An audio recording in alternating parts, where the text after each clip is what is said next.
Hello everyone, good afternoon and जय हिंद। मैं विवेक, आप सभी का स्वागत करता हूं Exampur defence warrior YouTube channel पे। कैसे आप सभी लोग? बढ़िया।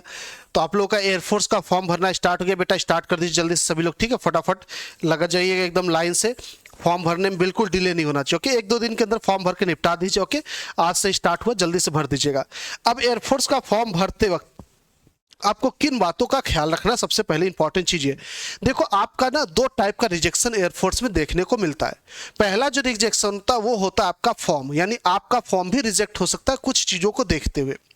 दूसरा रिजेक्शन होता है फॉर्म तो आ जाएगा, फॉर्म तो हो जाएगा सब कुछ, लेकिन आपको एंट्री नहीं मिलेगी एग्जाम सेंटर पे, वहीं से बाहर कर दिया जाएगा, भैया आपका यहाँ पे गड़बड़ी, आप जाइए बाहर।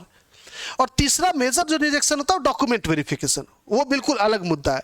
तो उन दोनों को मैं साइड में करूंगा, डॉक्यूमेंट वेरिफिकेशन को खासकर। फिलहाल हमारा दो मुद्दा है, एक तो हमारा फॉर्म रिजेक्ट ना हो और दूसरा एग्जाम सेंटर में मुझे एंट्री मिल जाए, ओके? तो इन दोनों को बेसिकली हम लोग टारगेट करने वाले इस वीडियो के अंदर, और पूरा प्रॉपर तरीके से। अगर आप डॉक्यूमेंट वेरिफिकेशन की बात करोगे तो जाहिर सी बात है हर एक चीज सही होना चाहिए, हर एक चीज सही होना चाहिए। अगर कहीं भी कमी है, थोड़ी सी भी नहीं सही हो सकता, या फिर उनको लगता है कि ये गलत इंफॉर्मेशन है, तो रिजेक्ट कर देंगे, वो बिल्कुल अलग साइड में। उसके लिए आपको पूरा फॉर्म सही से भरना पड़ेगा।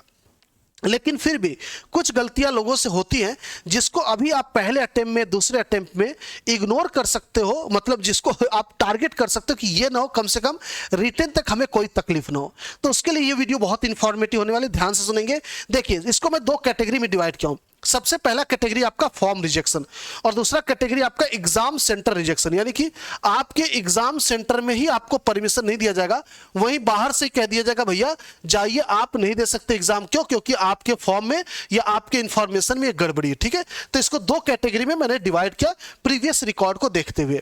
जो फॉर्म रिजेक्शन होता है बेसिकली वो आपके 4 पॉइंट पे डिसाइड करता है। अगर आपका फोटो गलत है, फोटो मींस कि आपने फोटो खिंचवाया, चश्मा लगा के कर लिया। चश्मा मींस कि ये भी नहीं, ये जो ग्लास लगाए ये भी नहीं लगाना, सिंपल फोटो आपको खिंचवाना, ओके? और अगर आप ये लगाए, अगर आपको लगा है पहले से फ्लैश नहीं आ रहा, मतलब रोशनी नहीं आ रहा है, जो मतलब बोलते ना एक होता है, जैसे कि आप फोटो खिंचवाओगे तो साफ नहीं आएगा, आंख नहीं दिखेगी आपकी, तो उस केस में रिजेक्ट हो जाता है। और दूसरी बात, जो स्लेट वाला सिस्टम है, स्लेट आपका रहना चाहिए ब्लैक कलर का, उस पर व्हाइट चौक से लिखा रहना चाहिए। बहुत सारे बच्चे भूल जाते, वैसे अपलोड कर देते। अब पिछली बार जो हुआ था, कुछ बच्चों का रिजेक्ट हुआ था, कुछ बच्चों का आ गया था। उनका जिनका एक्सेप्ट हुआ था वो नीचे एडिट करके लिखवा दिए थे डेट ऑफ पिक्चर और नाम। स्लेट पे दो चीज रहनी चाहिए बेटा, नाम और डेट ऑफ पिक्चर। बाकी चीजें मत लिखना, उसी पे आधार कार्ड लिख रहे, उसी पे अपना एड्रेस लिख रहे, उसी पे अपना रोल नंबर, सब कुछ भरे जा रहा है पिछले साल का ना, कुछ भी नहीं। मतलब कहने का सिर्फ 2 पॉइंट लिखना, आपको लिखना डेट ऑफ पिक्चर, किस दिन आपका फोटो खींचा जा रहा है, और दूसरा लिखना आपका नाम।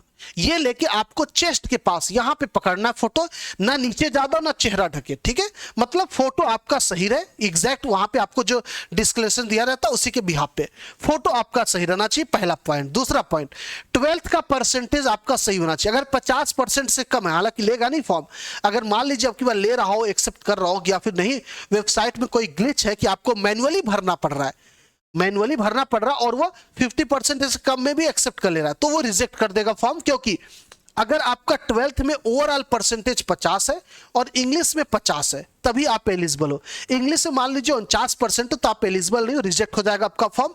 और मान लीजिए टोटल आपका इंग्लिश में 60 आ गया, टोटल में 49 है, तो भी आप रिजेक्ट हो जाओगे। सर मैथ में अगर 49 है तो कोई बात नहीं, एलिजिबल हो। फिजिक्स में 49 एलिजिबल, सभी लोग एलिजिबल हो, बस इंग्लिश और टोटल आपका 50% से ज्यादा होना चाहिए। तीसरा डॉक्यूमेंट, डॉक्यूमेंट की जब मैं बात कर रहा हूं तो मैं बात कर रहा हूं ओरिजिनल सर्टिफिकेट, आपका जो मार्कशीट होती है उसकी बात कर रहा हूं, ठीक है? ओरिजिनल जो मार्कशीट 12th की होती है वही अपलोड करेंगे। बहुत सारे बच्चे इंटरनेट वाला अपलोड कर देते हैं, बट अच्छी बात यह है कि पिछली बार इंटरनेट वालों का भी एडमिट कार्ड आया था, ठीक है? तो वो अब थोड़ा सा प्रोबेबिलिटी पे चलता, हो भी सकता नहीं भी हो सकता है, तो आप ओरिजिनल वाला ही अपलोड करना, ठीक है? आप सभी लोग ओरिजिनल वाला ही अपलोड करना, उसमें कॉम्प्रोमाइज मत करना। अगर नहीं अवेलेबल है तब आप इंटरनेट वाला करना, अदरवाइज ओरिजिनल वाला ही अपलोड करना। 12th की मार्कशीट की बात करो मैं, 12th की मार्कशीट फॉर्म रिजेक्ट हो जाएगा उसकी वजह से।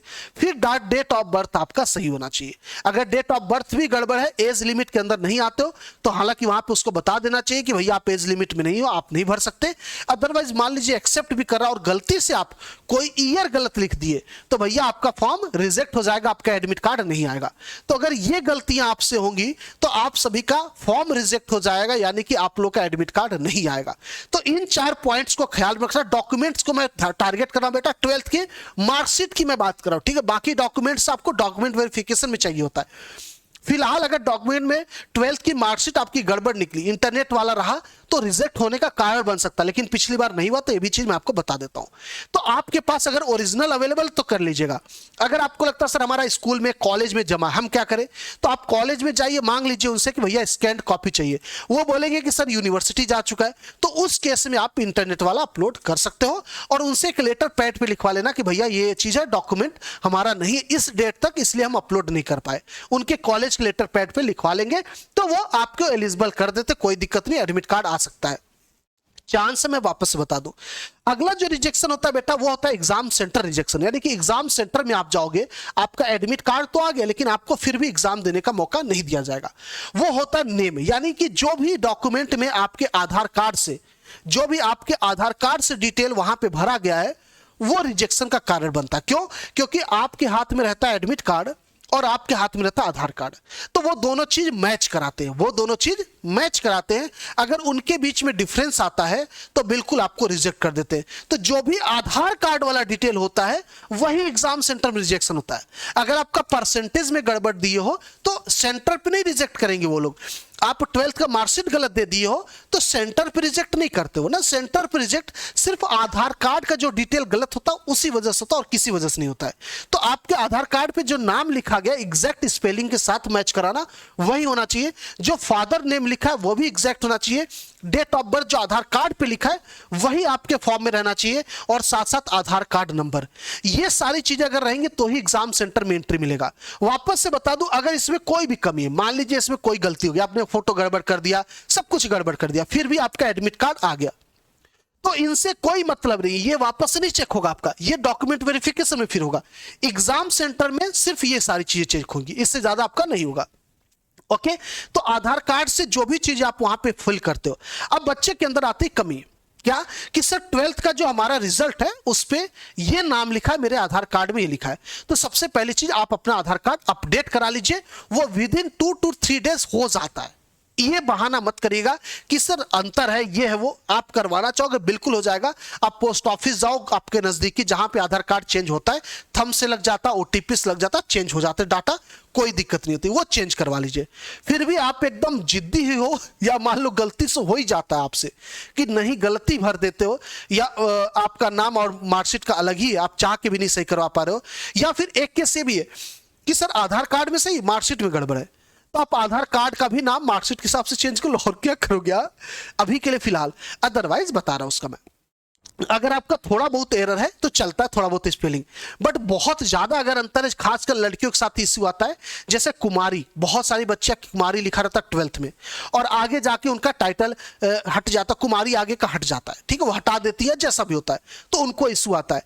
तो आप अपने आधार कार्ड को 12th के हिसाब से या तो एडजस्ट कर लो 10th 12th के हिसाब से, या फिर अगर मान लो ऐसा इश्यू है तो थोड़ा बहुत नेग्लेक्सिबल होता है, इतना दिक्कत नहीं करते। बट हाँ, कोशिश करिए कि जो आधार कार्ड पे लिखा है वही आप वहां भरिए, ठीक है, जो आधार कार्ड पे लिखा वही वहां भरिए। अगर 12th में कुछ और भी है ना तो कोई बात नहीं, आप आधार कार्ड वाला भर दो, 12th का डाल दो करेक्शन के लिए, वो करेक्ट होके आ जाएगा। अगर आपको लगता है 12th का सही है, आधार कार्ड में गड़बड़ है, तो आप आधार कार्ड को चेंज करवा लो, 2 दिन के अंदर हो जाएगा, ठीक है। लेकिन आपका 100% 90% कम से कम टारगेट रहे, जो भी चीजें आधार कार्ड पे लिखी है वही आप फॉर्म में भरना, ताकि आपको रिटेन में ना रोका जाए, रिटेन में न रोका जाए, ठीक है। बात समझ में आई? तो ये 2 रिजेक्शन होता है जो बेसिकली अभी प्राइमरी इशू देखा जाता है, जो बच्चों के अंदर जो प्रॉब्लम आती है वो ये होती है। अब इन सब चीजों को आप देख लेना अच्छे से, और फॉर्म एकदम निधड़ने से खुशी खुशी पॉजिटिव माइंड के साथ, एनर्जी के साथ भरना, और बिल्कुल एकदम खुशी रहना चाहिए। ओके, अब जो फॉर्म में गलतियां होती हैं उनको सुधारने का बहुत आसान तरीका तुम्हारे भाई के पास है, तो ध्यान से सुनना। सबसे पहली चीज, जब भी आप फॉर्म भरते हो तो मैक्सिमम बच्चों के साथ कुछ ना कुछ स्पेलिंग एरर हो ही जाता है। वो 2 टाइप से फॉर्म भरवाते हैं, या दोस्त से भरवाते हैं, मतलब या साथ में बैठ के, या फिर साइबर कैफे जाके भरवाते हैं। अब कहीं भी फॉर्म भरवाते हो, जब फॉर्म भर जाता है ना, एक बार अपने से खुद से चेक क्या करो फाइनल सबमिशन के पहले, पहला चीज।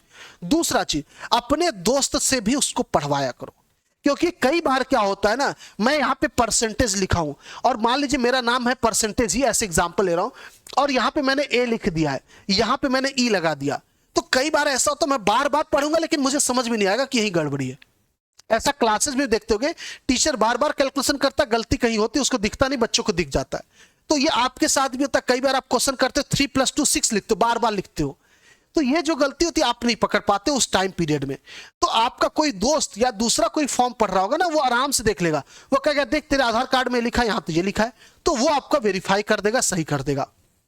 तो फॉर्म सही भरने का बहुत सटीक तरीका ये होता है कि आप जब फॉर्म भरते हो तो अपने भी पढ़ा करो और अपने किसी साथी को भी पढ़वाया करो जिसको आपका डिटेल पता है, या फिर आधार कार्ड दे दो कि भैया मैच करा के देख ले एक बार, तो वो मैच करा के वेरीफाई कर लेगा। बहुत आसान तरीका, बहुत अच्छा तरीका होता है, इससे बिल्कुल कम हो जाएगा आपका एरर फॉर्म में, तो बहुत ही सुकून से आप आराम से एग्जाम में जाओगे। ठीक है, तो मेरा बात समझ गए होंगे आप सभी लोग। अगर आपको लगता है कुछ और इंफॉर्मेशन इससे रिलेटेड चाहिए, आपको लग रहा कोई प्रॉब्लम आ रही है, तो जरूर बताइएगा। अभी वेबसाइट पे थोड़ा प्रॉब्लम आ सकती है, हो सकता है आपका जो स्टेट है वो नहीं खुल रहा हो, वहां पे कोई स्टेट ना दिख रहा हो, बहुत सारी दिक्कत अभी आती है, ग्लिच होता है, तो उन सब पे थोड़ा सा होल्ड करिए, टाइम दीजिए, सब कुछ सही हो जाएगा। ओके, अब जाहिर सी बात है सिर्फ फॉर्म भरने से तो सिलेक्शन होगा नहीं, सिलेक्शन के लिए पढ़ना पड़ेगा, और पढ़ना ऐसी पढ़ाई की कम मेहनत, मतलब बहुत ज्यादा नहीं पढ़ना, इतनी मोटी मोटी किताबें, बहुत ज्यादा क्लासेस नहीं लेनी है, कम क्लास में ज्यादा फायदे की बात।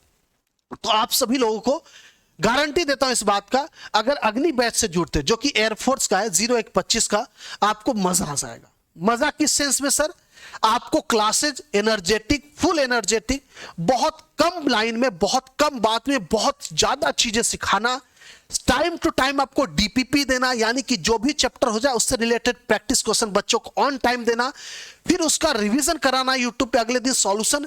तो ये सारी चीजें आपको इस बैच के अंदर मिलती है, यानी कि आपको लाइव क्लासेस मिलता है, आपको प्रैक्टिस के लिए पेपर मिलता है, आपको इवन फॉर्मूला बुक भी दिया जाएगा, आपको उसका रिवीजन कराया जाएगा, कंटेंट चलेगा ही, क्लास का नोट्स भी दिया जाएगा, हर एक चीज आपको प्रोवाइड कराया जाएगा सिर्फ और सिर्फ 599 के अंदर।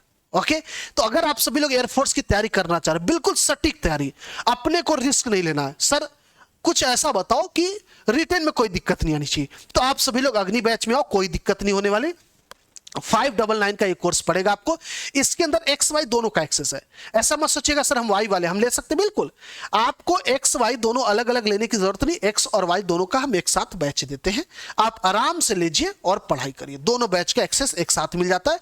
और साथ ही साथ रिटेन के बाद हम फेज 2 की भी तैयारी आपकी कराएंगे, तो आपको बिल्कुल भी ज्यादा पैसे भी नहीं खर्च करने हैं, बाहर भी नहीं जाना, ठंड का मौसम है, तबीयत खराब मेरी खुद की भी हो गई है, आपकी भी डर है, थोड़ा सा हो ही जाएगा, कभी हो ही जाता है, और फिर पूरा पेपर खराब हो जाएगा। घर में रजाई में बैठो, सुबह उठो, एकदम पेन कॉपी लेके मोबाइल से पढ़ो, और रिटेन पार नहीं आ पा रहे, चिंता ना करना, बिल्कुल ठीक है। तो अग्नि बैच से आप लोग जुड़ सकते हैं बेटा, एग्जामपुर ऑफिशियल ऐप पे पड़ेगा आपको 599 का कोर्स, बेहतरीन कोर्स है, बढ़िया टीम है, बिल्कुल एकदम एक्सपीरियंस टीम, 6-7 से ज्यादा साल का एक्सपीरियंस है सभी टीम के पास, मजा आएगा आपको पढ़ने में इस बैच के अंदर। और अगर आपको लगे कोई और अपडेट चाहिए, कुछ चेंजेस चाहिए इसमें, तो कमेंट करके जरूर बताना, कोई इशू आ रहा है फॉर्म भरने में तो कमेंट करना इस वीडियो के नीचे, उस पर जरूर इंफॉर्मेशन लाऊंगा। आप सभी लोग इस वीडियो के नीचे कमेंट करके जरूर बताना अगर कोई प्रॉब्लम आ रहा है फॉर्म भरने में तो। ओके, थैंक यू, फॉर्म भरिए धड़ल्ले से, मिलते हैं, आप लोग अपना ख्याल रखेंगे, अपने घर वालों का ख्याल रखेंगे, इंतजार रहेगा आप सभी का अग्नि बैच में 599 के अंदर, एग्जामपुर ऑफिशियल ऐप में एयरफोर्स के लिए बैच। जय हिंद, जय भारत, थैंक यू।